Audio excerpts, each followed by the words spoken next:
Hello students, आज के इस वीडियो लेक्चर में हम डिस्कस करेंगे हमारा नेक्स्ट टॉपिक इन्वेस्टमेंट फंक्शन निवेश फलन।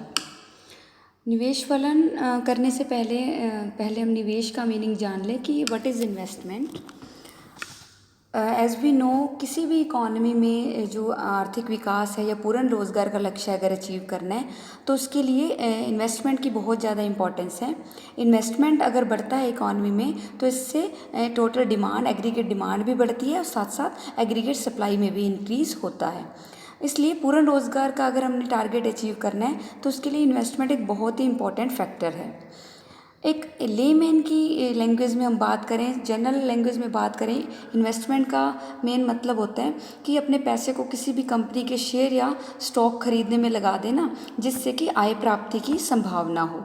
लेकिन अर्थशास्त्र में निवेश शब्द का जो अर्थ है वो इससे डिफरेंट है।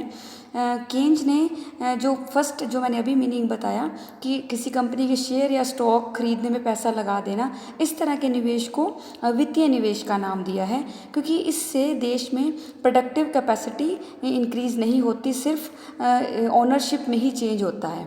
इस तरह का निवेश व्यक्तिगत दृष्टि से तो इम्पॉर्टेंट है, लेकिन सामाजिक दृष्टि से इस तरह के निवेश का कोई भी महत्व नहीं है और इस तरह के निवेश से पूंजीगत स्टॉक में किसी भी तरह की कोई इंक्रीज नहीं होती। तो केन्ज के अकॉर्डिंग जो इन्वेस्टमेंट है या निवेश है वो उस खर्चे को कहा जाता है या वो व्यय है जो उन गुड्स को या उन वस्तुओं या परिसंपत्तियों को खरीदने के लिए किया जाता है जिससे जो हमारी डोमेस्टिक इकॉनमी है उसकी प्रोडक्टिव कैपेसिटी में इंक्रीज़ हो, या हम कहें जिससे अर्थव्यवस्था में उत्पादन क्षमता बढ़े। ये एक तरह से फिक्स्ड एसेट्स पर किया गया खर्चा होता है, स्थिर संपत्तियों पर किया गया खर्चा होता है, जैसे कि प्लांट, मशीनरी, भवन, कारखाने, व्यावसायिक या रिहायशी भवन। मतलब इस तरह से इकॉनमी में जो कैपिटल स्टॉक होता है उसमें उससे वृद्धि होती है। इसलिए इसे रियल सेंस में इन्वेस्टमेंट या इसको रियल इन्वेस्टमेंट भी बोलते हैं, ये क्योंकि इससे इकॉनमी में नेट कैपिटल फॉर्मेशन में इंक्रीज़ होता है। नेक्स्ट हम बात करेंगे टाइप्स ऑफ इन्वेस्टमेंट की, कि निवेश के कई प्रकार हैं या निवेश को कई तरह के का क्लासिफिकेशन किया गया है, निवेश को कई भागों में बांटा गया है। जो फर्स्ट और सेकंड, जैसा कि आप स्लाइड में देख पा रहे हैं, फाइनेंशियल इन्वेस्टमेंट और रियल इन्वेस्टमेंट की बात करेंगे, जैसा कि अभी हमने पिछली स्लाइड में इसका मीनिंग देखा ही। तो इसी को हम एक बार रिपीट कर लेते हैं फिर। टाइप्स ऑफ इन्वेस्टमेंट में फाइनेंशियल इन्वेस्टमेंट और रियल इन्वेस्टमेंट। फाइनेंशियल इन्वेस्टमेंट या वित्तीय निवेश उस खर्चे को बोलते हैं जो प्रेजेंट या चालू कंपनियां उसके शेयर या स्टॉक खरीदने के लिए किया जाए। एक व्यक्ति के दृष्टि से, जैसे मैंने पहले बताया, ये इम्पॉर्टेंट है क्योंकि इससे उसकी टोटल एसेट्स में वृद्धि होती है।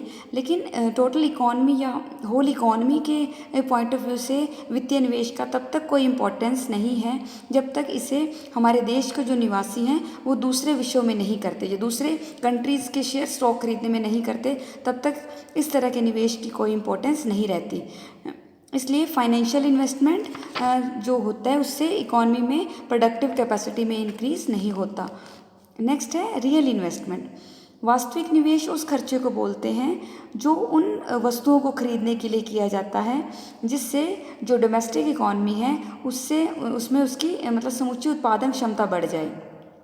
जैसे मैंने पहले बता दिया वही बात है ये कि ये प्लांट, मशीनरी जैसे फिक्स्ड एसेट्स पर किया जाने वाला खर्चा होता है। इससे इकॉनमी में वर्तमान पूंजी स्टॉक में वृद्धि होती है। नेक्स्ट है प्रेरित निवेश या इंड्यूस्ड इन्वेस्टमेंट। प्रेरित निवेश वो निवेश होता है, जैसे कि नाम से पता लग रहा है, प्रेरित, जो प्रेरित है किसी चीज़ से, और वो किससे प्रेरित है? इनकम और प्रॉफिट की मात्रा से। या हम कहें वो निवेश जो आय और लाभ की मात्रा पर निर्भर करे, आय और लाभ में होने वाले परिवर्तनों से प्रेरणा प्राप्त करे, उसे प्रेरित निवेश कहा जाता है। आय यानी इनकम और लाभ मतलब प्रॉफिट। इनकम और प्रॉफिट के बढ़ने की संभावना से ये निवेश बढ़ता है और अगर इसमें कमी होने के चांसेस लग रहे हैं तो ये निवेश भी कम हो जाता है। तो इस तरह से ये निवेश प्रॉफिट या इनकम इलास्टिक होता है, या हम कहें आय और लाभ की मात्रा पर ही निर्भर करता है, और जनरली इस तरह का इन्वेस्टमेंट प्राइवेट सेक्टर के द्वारा किया जाता है। जैसा कि डायग्राम में आप देख पा रहे हैं, एक्स एक्सिस पे इनकम ली गई है और वाई एक्सिस पे इन्वेस्टमेंट, और जो प्रेरित निवेश की जो रेखा है आई जो रेखा है वो प्रेरित निवेश को शो कर रही है। ये रेखा नीचे से ऊपर की ओर बढ़ती हुई है। इससे ये शो हो रहा है कि जैसे जैसे इनकम बढ़ रही है इन्वेस्टमेंट भी बढ़ रहा है। इनकम के बहुत ज़्यादा कम लेवल पर निवेश नेगेटिव है, इट मीन्स तब निवेश नहीं किया जा रहा है या नेगेटिव है।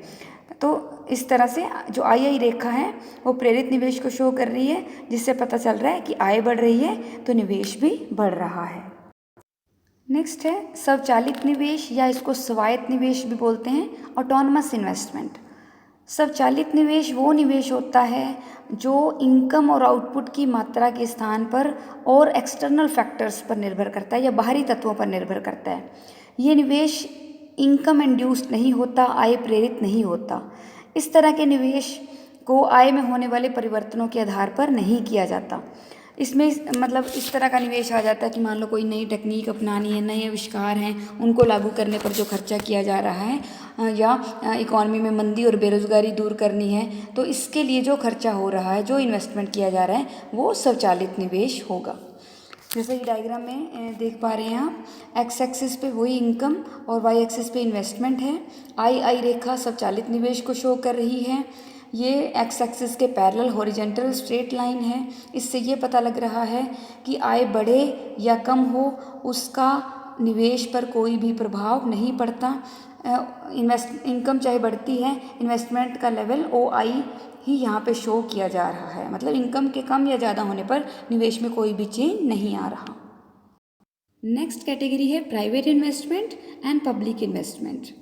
सबसे पहले बात कर लेते हैं निजी निवेश या प्राइवेट इन्वेस्टमेंट की। नाम से ही पता लग रहा है निजी, तो निजी निवेश उस निवेश को बोलते हैं जो निजी व्यक्ति केवल प्रॉफिट मोटिव से करते हैं या लाभ कमाने के उद्देश्य से ही करते हैं। इस तरह का निवेश है जो दो तरह के तत्वों पर निर्भर करता है। मेनली फर्स्ट है पूंजी की सीमांत उत्पादकता, जिसे हम MEC बोल देते हैं, मार्जिनल एफिशिएंसी ऑफ कैपिटल, और दूसरा जो एलिमेंट है वो है रेट ऑफ इंटरेस्ट या ब्याज की दर।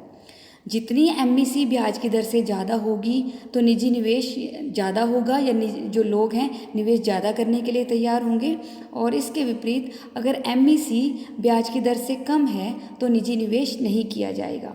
वैसे इस तरह का जो निवेश है वो इसको हम प्रेरित निवेश की तरह का ही निवेश कह सकते हैं, क्योंकि ये भी लाभ की मात्रा से प्रेरित होकर ही किया जा रहा है और निजी लोगों के द्वारा किया जाता है। नेक्स्ट है पब्लिक इन्वेस्टमेंट, सार्वजनिक निवेश। सार्वजनिक निवेश वो निवेश होता है जो किसी भी देश की, चाहे वो सेंट्रल गवर्नमेंट है, चाहे स्टेट गवर्नमेंट है या लोकल गवर्नमेंट है, उसके द्वारा किया जाए। मतलब केंद्रीय, प्रांतीय या स्थानीय सरकार के द्वारा किया जाने वाला निवेश सार्वजनिक निवेश कहलाता है। ये निवेश मतलब कल्याण के उद्देश्य से देश की सुरक्षा या आर्थिक विकास के लिए किया जाता है। इसमें जो जनरली प्रॉफिट मोटिव नहीं होता, लाभ कमाने के उद्देश्य से ये नहीं किया जाता। नेक्स्ट है gross investment and net investment. इसको कुल निवेश या सकल निवेश भी बोल देते हैं ग्रोस इन्वेस्टमेंट को। तो ग्रोस इन्वेस्टमेंट का मतलब होता है किसी अर्थव्यवस्था में एक सर्टेन टाइम पीरियड में कैपिटल गुड्स पर जितना कुल व्यय किया जा रहा है उसे कुल निवेश कहा जाता है। मतलब पूंजीगत वस्तुओं पर किए गए कुल व्यय को, total expenditure on capital goods is known as gross investment. इसमें दो तरह का इन्वेस्टमेंट इंक्लूड होता है, first net investment and second replacement investment. मतलब gross investment is the sum total of two types of investment, net investment plus replacement investment. Replacement investment क्या होता है कि मान लीजिए हम पूंजीगत वस्तुएं, मशीनरी, इक्विपमेंट यूज़ करते हैं तो उसमें डेप्रिसिएशन या टूट फूट होती रहती है। तो इस तरह से अगर हमने पूंजी का जो वर्तमान स्टॉक टूट फूट के कारण वो कम हो गया, और अगर हमने इस पूंजी के वर्तमान स्टॉक को कायम रखना है और उस स्तर को कायम रखने के लिए जो इन्वेस्टमेंट किया जाएगा वो पुनर्स्थापन निवेश कहलाएगा। जब कुल निवेश पुनर्स्थापन निवेश से अधिक होता है तभी एक्चुअल में पूंजी स्टॉक में वृद्धि होगी। नेक्स्ट है नेट इन्वेस्टमेंट या शुद्ध निवेश। शुद्ध निवेश वो निवेश है जिसके फलस्वरूप पूंजी के स्टॉक में वृद्धि होती है, या हम कहें net investment is the investment which results in an increase in capital stock. और इस तरह के इन्वेस्टमेंट का अगर हमने अनुमान लगाना है तो ये ग्रोस इन्वेस्टमेंट में से रिप्लेसमेंट इन्वेस्टमेंट को घटाकर ही इसका अनुमान लगाया जाता है, या हम कहें शुद्ध निवेश है बराबर कुल निवेश माइनस में पुनर्स्थापन निवेश। नेक्स्ट है इंटेंडेड और प्लान्ड इन्वेस्टमेंट, और सेकंड इसकी कैटेगरी है अनइंटेंडेड और अनप्लान्ड इन्वेस्टमेंट। तो फर्स्ट ऑफ ऑल हम डिस्कस करेंगे इंटेंडेड और प्लान्ड इन्वेस्टमेंट, जिसे हम बोलते हैं प्रत्याशित या जो इसको बोल देते हैं आयोजित ऐच्छिक निवेश और प्रत्याशित निवेश, इसके कई नाम हैं।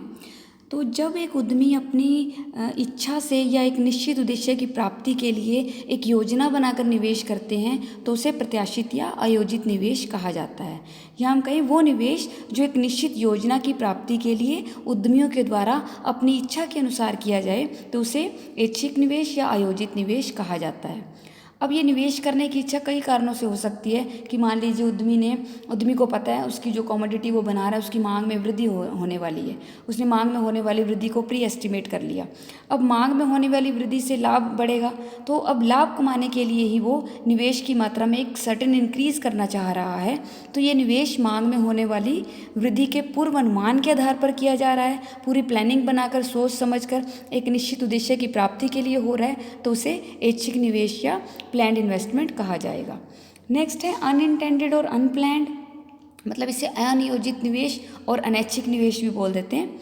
तो अनियोजित निवेश वो निवेश होता है जो किसी उद्यमी को अपनी इच्छा के बिना करना पड़ता है, मतलब करने की इच्छा नहीं है लेकिन हो गया वो कैसे होगा, मान लीजिए अचानक से मांग कम हो गई तो उद्यमियों के पास वस्तुओं के स्टॉक जमा पड़े हैं, वो बिक नहीं रहे, ये भंडार उनकी इच्छा के या योजना के विरुद्ध जमा है, तो अब उसे अपनी इच्छा के विरुद्ध ही इन भंडारों को में निवेश करना पड़ रहा है, या हम कहें उनका पैसा इन गुड्स में फंसा पड़ा है, जब तक वो बिकेंगे नहीं तब तक वो क्लियर नहीं होगा, तो इस निवेश को क्या कहा जाएगा, अनैच्छिक निवेश कहा जाएगा।